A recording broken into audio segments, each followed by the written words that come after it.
फैसला मैं आपको थोड़ा सा उसका जो ऑपरेटिव पार्ट है मैं वो आपको बता देता हूं। ये Pervez Elahi versus the caretaker government of Punjab. जो पिटिशनर हैं, ये कोर्ट कह रही है कि पिटिशनर यानी कि परवेज इलाही जो है, he shall not be arrested, उन्हें गिरफ्तार नहीं किया जाएगा in terms mentioned therein including the NAB और एनी अदर अथॉरिटी, एजेंसी और ऑफिस। ना नैब गिरफ्तार करेगी, ना कोई और कानून नाफिज करने वाली एजेंसी गिरफ्तार करेगी, पुलिस भी गिरफ्तार नहीं करेगी, कोई और ऑफिस उनको गिरफ्तार नहीं करेगा। और साथ ही साथ nor shall he be detained any under any law pertaining to preventive detention. और इसका मतलब है कि नजरबंदी के किसी कानून के तहत भी उनको गिरफ्तार नहीं किया जाएगा। अच्छा, हुआ यह कि आज कोर्ट के अंदर जब परवेज इलाही साहब को पेश किया गया, वहां पर पुलिस की एक बड़ी नफरी थी। डीआईजी ऑपरेशन अपनी नफरी लेके पहुंचे हुए थे, एसएसपी ऑपरेशन लाहौर अपनी, मतलब एक पूरा जो कोर्ट यार्ड था वो भरा हुआ था पुलिस के साथ। परवेज इलाही ने पहले कहा कि मुझे खदशा है कि मुझे गिरफ्तार करेंगे। वहां से निकले, इस्लामाबाद पुलिस किसी तौर वहां पे नजर नहीं आई, सीन पे नहीं थी। लेकिन जैसे ही वो ऑर्डर ये हुए अदालत की तरफ से, एसपी इकबाल टाउन लाहौर अपनी जेर निगरानी, अपनी प्रोटेक्टिव कस्टडी में लेके जाए, इनको घर पहुंचाएं। वो जैसे उनकी गली में गए, आगे से जनाब इस्लामाबाद पुलिस आ गई। और फुटेज आप ये देख भी रहे हैं टीवी स्क्रीन के ऊपर। डीआईजी साहब एक बिल्कुल खामोश तमाशाई बने खड़े वहां पे देख रहे हैं। अदालत का हुक्म है, उसके बावजूद परवेज इलाही को आई वुड से अगवा कर लिया गया उनके घर के तकरीबन बाहर से ही। ये कहा जा रहा है कि अब साइफर वाले केस के अंदर, और ये बड़ा जी स्ट्रॉन्ग केस है, इसके अंदर चेयरमैन तहरीक इंसाफ को सजा, और वो भी 1 महीने के अंदर अंदर, क्योंकि तरमीम जो हुई ऑफिशियल सीक्रेट एक्ट में सुना दी जाएगी और हो जाएगी। केस दूसरी तरफ तो ये कहा जा रहा है ना जी, बड़ा स्ट्रॉन्ग केस है। आपके आर्ग्यूमेंट्स क्या होंगे वहां पे? देखिए, बुनियादी तौर पर ये केस हो या बाकी जितने केसेस हैं, खान साहब के खिलाफ कोई केस भी मेरिट के ऊपर नहीं बनाया गया। इस केस को खास तौर पर अगर आप इस पे बात करेंगे तो इसमें जो इल्जामात लगाए गए हैं, वो इल्जामात जो भी इस वक्त अरबाब इख्तियार हैं, उनके ऊपर तारीखी तौर पर ये चार्जेस उनके ऊपर हैं कि उन्होंने ऐसा काम किया है कि जिसकी मिसाल पूरी दुनिया की तारीख में नहीं मिलती।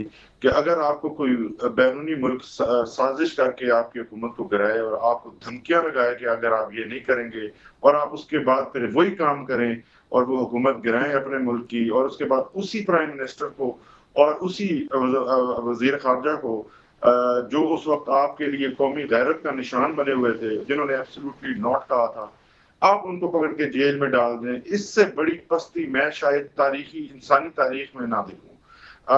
अब आए आप इसकी मेरिट्स की तरफ, तो मेरिट के अंदर जो इसके अंदर एफआईआर के अंदर जो एलिगेशन लगाए गए हैं, खास तौर पर उन एलिगेशंस में से कोई भी जुर्म अगर आप स्पेशल सीक्रेट एक्ट उठा लें या पाकिस्तान पीनल कोड उठा लें या कोई भी और पीनल प्रोविजन या कानून उठा लें, कहीं से किसी डेफिनेशन के मुताबिक वो जुर्म नहीं बनता। सबसे इम्पोर्टेंट चीज इसके अंदर ये है कि जब साइफर को कैबिनेट की आखिरी मीटिंग के अंदर उसको पब्लिक कर दिया गया था, तो उस पब्लिक इंफॉर्मेशन को पब्लिक तक पहुंचाने का भी क्या जुर्म हो सकता है? ये इतने बड़े सवालात हैं, इतने सीरियस सवालात हैं। जो साहब उस पे मैं sorry to cut you here, वो बीच में वो ये कहते हैं कि मार्च के अंदर साइफर आया था, मार्च के 27 मार्च को गालबन एक जलसे में वो चेयरमैन तहरीक इंसाफ ने बता दिया था कि साइफर आया, और उसके मंदरजात भी बता दिए थे। डी क्लासिफाई उसको अप्रैल के अंदर किया। ये आर्गुमेंट दूसरी तरफ से आता है। देखिए जी, मैं आपसे जो अर्ज कर रहा हूँ ना, वो ये है कि इनकी जो एक प्रेस रिलीज थी, उसके अंदर साइफर के नंबर और कोड्स तक बताए गए। नंबर जो है वो साइफर नंबर फला फला फला जो है वो बताया गया।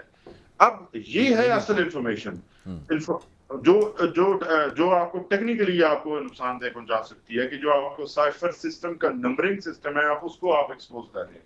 इसके बारे में खान साहब ने कभी कोई बात नहीं की। खान साहब ने एक जनरल इंफॉर्मेशन के ऊपर बात की है। मैं इसकी मिसाल इस तरह से दूंगा कि अगर नई दिल्ली से आपका सफीर जो है आपको आज ये एक साइफर भेजे कि जनाब दिल्ली में इंफॉर्मेशन ये है कि आप पर हमला हो रहा है, और वहां से उन्होंने एक धमकी अमेज ये बात कही है कि आप ये काम करें, अगर आप ये नहीं करेंगे तो क्या उसके ऊपर खामोशी अख्तियार की जाएगी?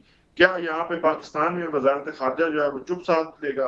एक कोहराम मचा देंगे, ये हर तरफ ये शोर मचा देंगे कि इंडिया की तरफ से ऐसी धमकी आई है, क्योंकि उसके अंदर पॉलिटिकल माइलेज इनको मिलेगा। लेकिन एक धमकी अगर अमेरिका की तरफ से आई है तो उसके ऊपर ये जो है वो न सिर्फ सरनगू करेंगे, बल्कि अपने प्राइम मिनिस्टर को की हुकूमत को भी गिराएंगे। जैसे तैसे उन्होंने सिंध हाउस वाली जो वारदातें डाली है, उसके बाद से इनका जो तसल्ली है तशफ़ी नहीं हुई, और उनकी सेटिस्फेक्शन को मजीद उन्होंने जो हासिल करने के लिए, और जो उनकी अपना दस्त है अपने सर पे और मजबूत रखने के लिए, ये इन्होंने खान साहब को जेल में डाला हुआ है।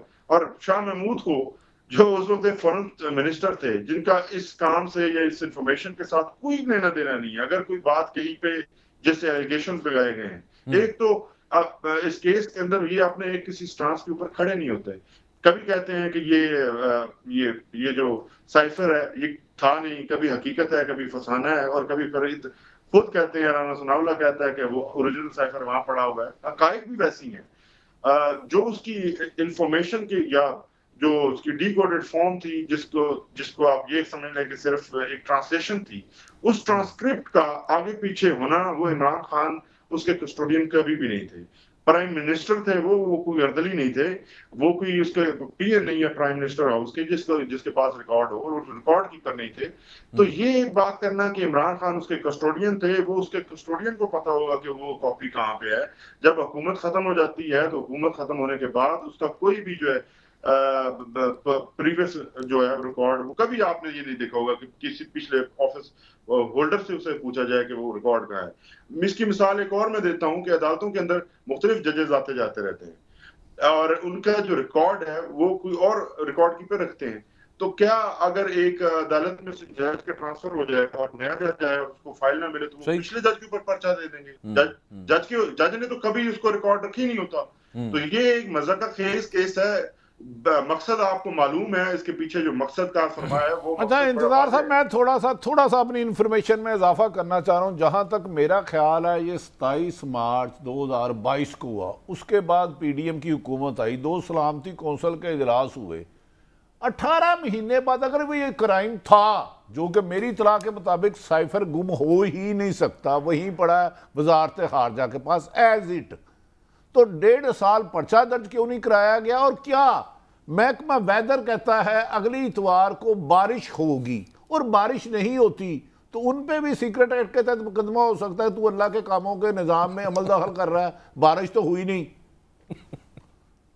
Just for information sir. ठीक फरमाया, आपने बिल्कुल ठीक फरमाया है। बुनियादी तौर पर आप ये देखिए कि ये जितने केसेस खान साहब के अगेंस्ट बनाए जा रहे हैं, ये साइफर केस हो, या पहले तोशाखाना केस है, या तोशाखाना की नैब इंक्वायरी है, या तोशाखाना के ऊपर एक FIR दी हुई है, एक तोशाखाना से 3 केसेस निकाले हैं। खैर ये तो चीजें आप सबको मालूम है। जो आपने स्पेसिफिक सवाल पूछा है उसके बारे में, अगर इसी तरह का ये मेट वाले जो है उनको खबरदार रहना चाहिए, क्योंकि उनके ऊपर भी स्पेशल सीक्रेट एक्ट दुरुस्त फरमा रहे हैं।